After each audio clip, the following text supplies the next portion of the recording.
Yo, guys, got some cool shit to show you.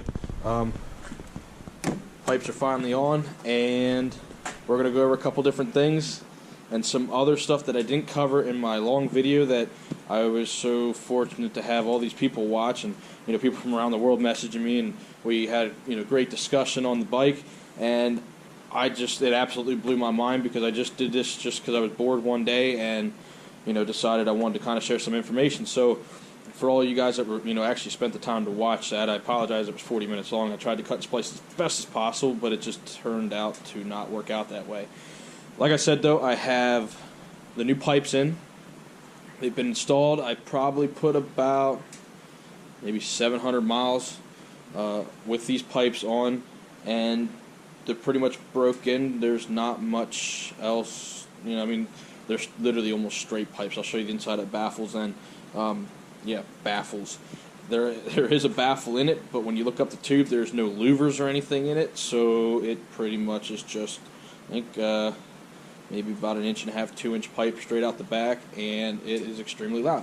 So I purchased, they're called the Zombie Baffles, or BAM sticks, which stands for Badass Mufflers, from Tab Performance in Lincoln, Nebraska. The only place that I could find that had exhaust for this bike. They were reasonably priced. They were $600 for the set of slip-ons, and there was a choice of 3 different style baffles with 2 different. Two of the other ones had different cuts in the louvers, and then the Zombie Baffles are pretty much just straight. Once you buy one, you can buy other baffles for that. You can just take the torque screw out and whack the baffle out of it, slides out, and then you just put the other ones in. And then there's different tips you can get on the back. It's either slash tip or a straight tip, and those you can swap as well. The pipes come in either chrome or the matte black. They had to send mine out to be coated because somehow, they got 2 orders for the same thing, and they had 1 set in stock, and it just happened to be my luck that I was second. So it didn't, it wasn't bad. They're awesome to deal with. They pretty much notified me of the problem right away and just said, they're shipping them out real quick. They kept me up to date from when they got to the coder to when the coder called them back and said, hey, they're done, and when they were being shipped back, and then they notified me immediately on the Friday that they shipped them, and they were here within like 2 or 3 days, and it took me a whopping 40 minutes from the time I pulled the bike in, cut the box open, and removed the saddlebags and put the pipes on. The saddlebags took the longest, but it could be a lot worse. There's 4 bolts. I'm going to go over the quick install, and then you can see the time-lapse video with the start of it with the stock pipes on, and then the end of the time-lapse with the new sticks, or with the BAM sticks, or the new mufflers.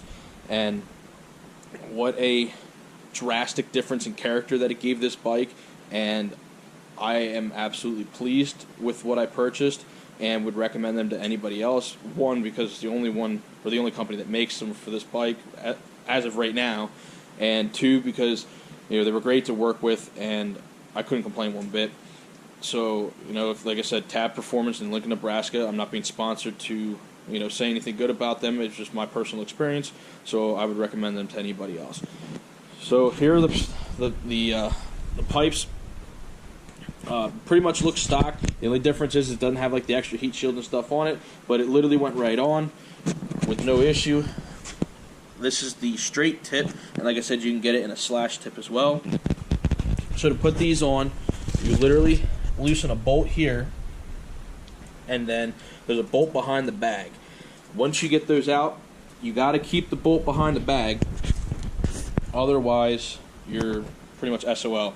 They send you a new collar because the original one is like a torque screw, but they send you one. I think this was a 15 millimeter bolt or nut, and it's already, you just throw it right on the end of the pipe, slide it on, you're good to go, because the end is built just a little bit different than what is on the stock mufflers.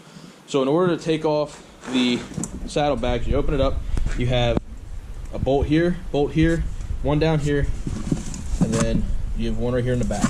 That is a size 4 Allen wrench, and they come off real easily. You just have to make sure that you watch out for the rubber pieces. They do fall off, and they come off 2 different ways. There's a little metal sleeve that sits inside of them that they kind of rest on, and then you just gotta put the collar back in. I don't think the metal tube came out. I think it was just the rubber grommet and then the washer and the bolt. It doesn't matter where the bolts go, they all fit in all 4 holes. And then when you pull the bag off, you have to kind of wiggle it a little bit and then pull it away from the bike, and then there's a plug on the back of it. The plug is for the electronic locks and the turn signal. Just either you can pinch the little wire or just get a screwdriver out and pop that loose and then take the bag off. I would suggest getting like a blanket out or a table to rest them on, because there's a little piece of plastic down underneath here, but the rest of the box is painted, so you don't want to scuff them or anything like that. So I just threw them on like a thick moving blanket and just put them off to the side for a little bit. Down the road, I'd like to come out with some more videos as far as the fuse panels and a couple of other items as to where they're at on the bike and how to actually pull the panels apart to work on it. I do have the entire book. I installed the GT package myself due to some issues with the place that I purchased it from. They, unfortunately, all the techs were off the day that I was supposed to pick up my bike, and they didn't tell the sales rep guy. So when he scheduled it to be done on a Friday, they were already off for the day, and then I was picking up Saturday a lot, but they were off both days. One of the guys was getting married, but they didn't tell any of the sales guys that they were going to be out, so not to schedule bike pickups that day. So I just said, hey, look, I do my own work at home for small stuff, and I said I do have mechanic experience just working on things. And I said, if it's easy, I'll do it all myself. He said it's pretty much plug and play. Gave me the book, and I brought it home and I installed everything on it. I think it took me all but 2 hours, 3 hours until I kind of learned my way around the bike, and then I think I could do it a lot faster now that I have an idea what I'm doing and what I'm looking at. Everything was literally plug and play. You just popped a little cap out of the existing wire, you plugged in whatever you were doing, like my heated grips or like any of the antennas that I put on. You literally put it right into a wire that's already pre-wired into the bike, and it automatically identifies. So So if you have any questions on those, I can try to show you those.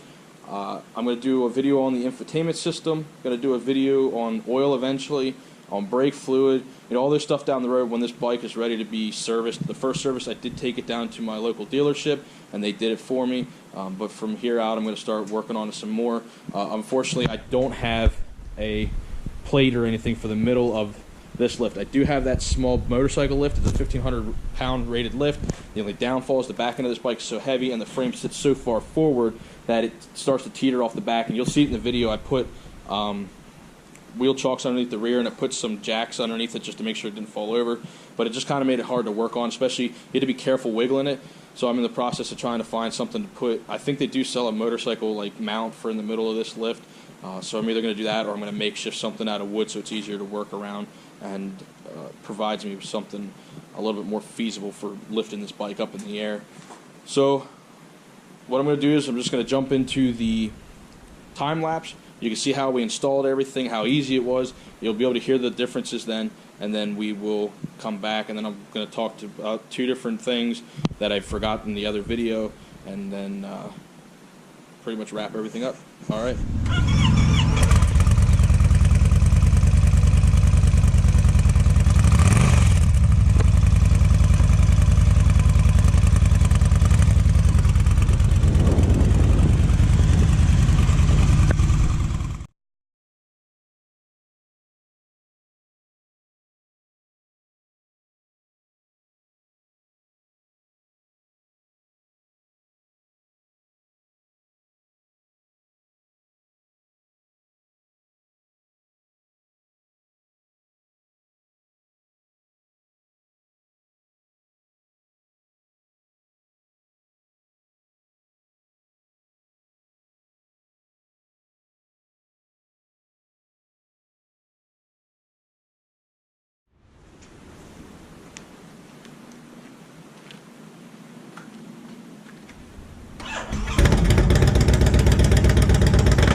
Alright, so now that you saw the video, I hope you were able to kind of pick it up a little bit. I was using the GoPro for it, so the sound really isn't good. And I'm also doing it now, so if the sound kind of sucks, I apologize for it. I'm just trying to make it easier myself to kind of stitch it all together because it kind of will flow. So I'm trying to do this all in one clip. I know it's kind of hard to do that, but I'm just kind of throwing this little video together just for the exhaust and stuff.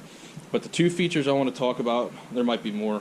The two that I can think of is the safety, or there's a button here that you can operate. So the key fob, like I said, has this little key that comes out of the back, but it only locks and unlocks the saddlebags and has no ignition spot for the actual key itself. So if your key fob were to die, you have to make sure you have that code, or the code that comes in your manual, your owner's manual as well. It's a picture of a key, and then it has the numbers on it. So you actually have to hold this button in here, and then it'll activate the security light up front next to the fuel gauge, and then you have to hit either the lock or unlock button however many times to make that light blink to the, I think it's a 5 or 6 digit code, and then once you do that, the switch will unlock. The only thing I'm not sure of, and I'm going to ask my dealership the next time I go down for a service, well, I stop in quite often too just to say hi to the guys, I'm going to ask them, will the bike fire if the battery's dead if you were to roll it down the road and try to kick it off that way? I'm just not sure, seeing that the whole thing's electronic, that might hinder it a little bit. But that'll be a question I could try to answer down the road. The other thing was the horn. I was asked about what the horn sounded like. I'll be dead honest with you. I am planning to just do an air horn setup on it. So it has, I think, just a single horn up underneath the fairing. Not 100% sure on that. But here's... So yeah, like I said, it's absolutely horrible. So I'd like to do an air horn set up on this bike, since it just gave it a whole lot of character with the mufflers, and now I got this dinky horn that sounds like a little car. It's a little unacceptable. Quick backstory on the pipes. The reason I got these pipes, one, because I do like the sound of loud pipes, but on my Raider, I was on a charity ride at the beginning of last year, and I was sitting next to a bunch of Harleys, and there was a bunch of guys from another chapter. I'm part of a firefighters group, and I think these guys are from a northern chapter here in Pennsylvania, or they might have even been out of state, and had all these really nice Harleys parked next to me. And when he fired his bike up, typical Harley sound, had a real nice, low, deep tone to it. Probably about 65 years old, and he leaned over, he looked at me, and he goes, is that thing even running? I fired my bike up before the rest of them fired theirs up. So I kind of sat there and I was like, wow, it's a big ego bust. So I was like, thanks for kicking me in the gut. So I went out and spent, like $500 some on an exhaust for my Raider. And then 2 days later, got into an accident, and it literally dumped it on that side, just, trashed the whole thing. So I couldn't even get my money back. I think the insurance actually did tack on extra money for the recovery cost of the bike then.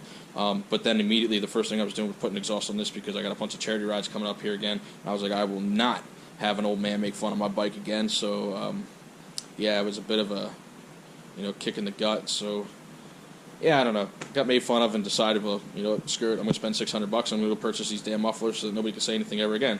But yeah, so they were $600, and like I said, there's multiple different choices you can pick from, and then you can pick your shipping, and they'll be there real quick.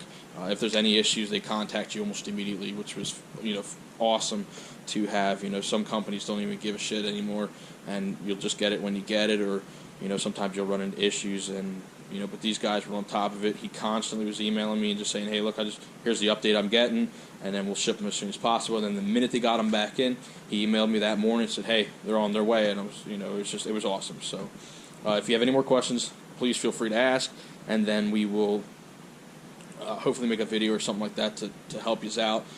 Shout out to the gentleman who helped me get my navigation working again. That was awesome. For some reason it tripped itself out. Turns out it's been an issue for a lot of people. I actually called my dealership, told them what was going on, and they were able to keep that in their back pocket. This is the first Eluder my dealership saw, so they were kind of learning it as they were going.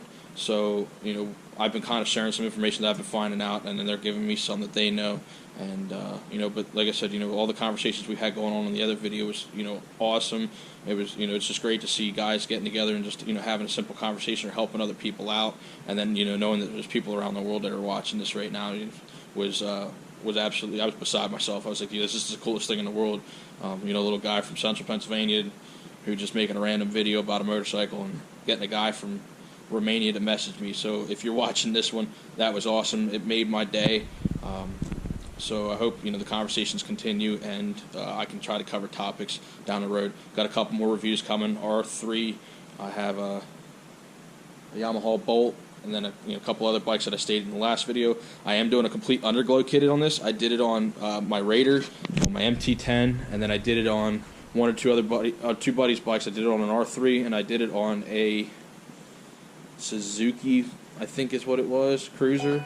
But either way, that'll be another video, and I'll show you how I kind of pre-plan everything out. I always zip tie the bike up first and see what it looks like, and then I will completely attach it to that. So if you haven't yet, subscribe, like the video, comment on something if you have some questions, and I'll be more than happy to answer them.